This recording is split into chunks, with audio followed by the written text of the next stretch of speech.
जब भी सर्दी या गर्मी होती है ना, तो एक चीज़ हमेशा बोली जाती है ज्योग्राफी में, वो सिर्फ प्रेशर बेल्ट्स की वजह से हुआ है। जो दिक्कतें आ रही है प्रेशर बेल्ट आपकी ग्लोब में अवेलेबल है उसकी वजह से आ रही है।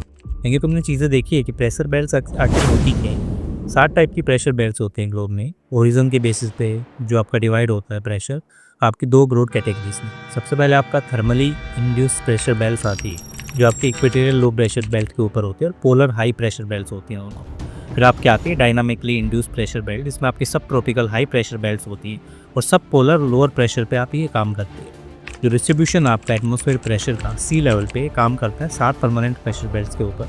सबसे पहला आपका आता है 1 इक्वेटर, जो आपका लो प्रेशर बेल्ट होती है 5 डिग्री से लेके 5 डिग्री साउथ तक। 2 सब ट्रॉपिकल हाई प्रेशर बेल्ट्स होती है 25 से लेके 35 डिग्री, जो नॉर्दर्न हेमिस्फीयर में आपकी काम करती है।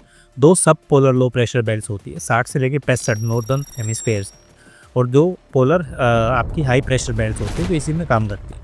अब आप बात करो जो डिस्कस करें वन बाय वन आप हर परमानेंट प्रेशर बेल्ट के बारे में, तो पोजेज और प्रोसेस है ना फॉर्मेशन के, वो आपके प्रेशर बेल्ट के ऊपर डिपेंड करता है। आइसोलेशन कैसे हो रहा है, किस हिसाब से कनेक्टेड है एक दूसरे से। और जो थर्मली इंड्यूस प्रेशर बेल्ट्स हैं, इक्विटल जो आपका लो प्रेशर होता है या पोलर हाई प्रेशर बेल्ट होती है, वो थर्मली इंड्यूस्ड होती है, क्योंकि जो ओरिजन है ना वो डायरेक्टली कनेक्टेड होता है थर्मल नेचर से इन एटीट्यूड के हिसाब से।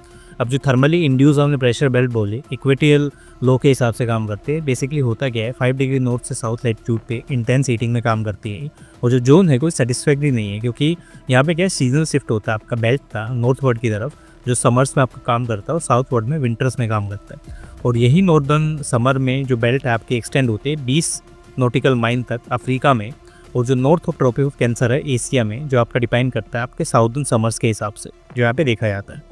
अब जो इक्वेटोरियल लो प्रेशर बेल्ट्स होती हैं थर्मली इंड्यूस्ड होती हैं, क्योंकि जो आपका ग्राउंड सरफेस है इंटेंसली हीट होता है दिन के टाइम पे, क्योंकि ऑलमोस्ट वर्टिकल सन की जो रेज होती है ना आपकी, वो लेयर्स के हिसाब से काम करते हैं, और जो एयर आपकी आ रही है वो कॉन्टैक्ट करते हैं हीटेड ग्राउंड सरफेस से, जो आपको वॉर्म भी करता है इस चीज़ पे।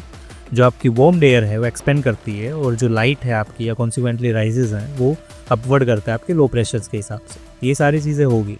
अब जो इक्वेटोरियल लो है, जैसे आप प्रेशर बेल्ट्स की बात करो, जोन ऑफ कन्वर्जेंस है या नॉर्थ ईस्ट है आपका, साउथ ईस्ट ट्रेड्स है, यहाँ पे देखा जाता है। लेकिन जो जोन है आपका उसको इंटर ट्रॉपिकल कन्वर्जन जोन भी बोलते हैं। इसको ITCZ आपका काफ़ी आता है, मतलब काफ़ी आपने न्यूज़ में भी देखा होगा ये चीज़ देखी जाती है, क्योंकि सपोर्ट करता है आपके राइज ऑफ एयर को, जिस हिसाब से आपकी एयर आ रही है वो चीज़ यहाँ पे देखी जाती है। क्योंकि जो फ्रीक्वेंट काम्स कंडीशंस हैं बेल्ट की, वो बेल्ट ऑफ काम और डोल्ड्रम के हिसाब से काम करती है। अब बात आती है प्रेशर बेल्ट इक्वेटोरियल लो किस हिसाब से होता है। देखो जैसे हमने डिस्कस किया है, नॉन थर्मल फैक्टर्स होते हैं जो आपके हेल्प करते हैं इक्वेटोरियल रीजन्स को लो प्रेशर एरिया बनने में। इसी तरह की आपकी सेंट्रिफिकल फोर्स होती है, और जो वैल्यू आपकी रिकॉर्डेड की जाती है मैक्सिमम आपके रेडियस के ऊपर, जो आपके ऊपर काम करता है। और दूसरे वर्ड्स में ये भी बोलो, जो थर्मल और मैकेनिकल फोर्सेज है ना रिस्पॉन्सिबल है आपके काम करने के लिए, किस हिसाब से जो फॉर्मेशन होगा लो प्रेशर एरिया का इक्वेटर के ऊपर, वो देखा जाएगा। टेम्परेचर है एक मेजर और डोमिनेंट रोल प्ले करता है इस चीज़ में, और यही इक्वेटोरियल लो बेसिकली आपका थर्मल लो कहलाता है। अब जो पोलर हाइज हैं वो भी यहाँ पे काम करते हैं। जो 90 डिग्री आपका लैटिट्यूड है यहाँ पे मिलता है दोनों हेमिस्फीयर पे, नॉर्दर्न और साउथर्न दोनों यहाँ पे देखे जाते हैं। फॉर्म होते हैं थर्मल कूलिंग से या कॉन्ट्रैक्शन ऑफ एयर से, जिसमें आपके एक्सटर्नली कोल्ड पोलर सरफेस होता है चीज़ों करने के लिए। जो आप कैप्स होगी, ग्लेशियर्स होगी, सारी चीज़ें यहाँ पे काम करती हैं।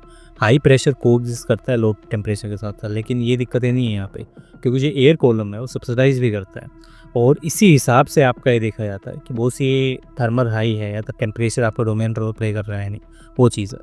अब जो थर्मली इंडायरेक्ट प्रेशर बेल्ट्स है ना, जैसे सब ट्रॉपिकल आपका हाई प्रेशर बेल्ट्स आ गया या सब पोलर आपकी लो प्रेशर बेल्ट्स आ गई, वो इंक्लूड रहते हैं यहीं पे। और जो रीज़न है इसका कनेक्टेड नहीं होता थर्मल नेचर से, क्योंकि लैटिट्यूड यहाँ पे ऐसा दिया गया।